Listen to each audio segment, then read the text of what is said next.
La France, pays des droits de l'homme et de la liberté d'expression. Vraiment. Parlons aujourd'hui d'un paradoxe troublant qui révèle l'hypocrisie de certains de nos médias et personnalités publiques qui se proclament patriotes. Premier acte, un écrivain français, Hervé Ryssen, est incarcéré en France pour ses écrits. Ses livres sont systématiquement retirés des plateformes de vente. Aujourd'hui encore, il reste sous surveillance électronique. Le silence médiatique est assourdissant. Pas une émission spéciale. Pas un débat. Pas une protestation. Deuxième acte, Boualem Sansal, écrivain franco-algérien, est arrêté en Algérie. Alors, c'est branle-bas de combat.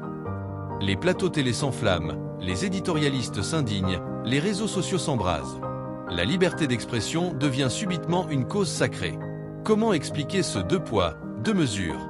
Pourquoi ces mêmes voix, si promptes à défendre un écrivain à l'étranger, restent-elles muettes quand il s'agit d'un Français sur son propre sol?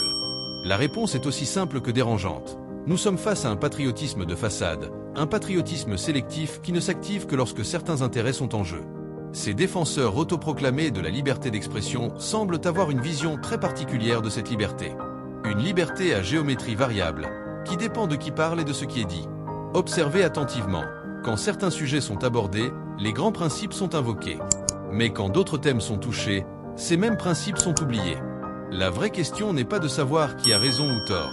La vraie question est, pourquoi cette différence de traitement? Pourquoi cette indignation sélective? Dans un pays qui se targue d'être le berceau des droits de l'homme, n'est-il pas temps de dénoncer cette hypocrisie?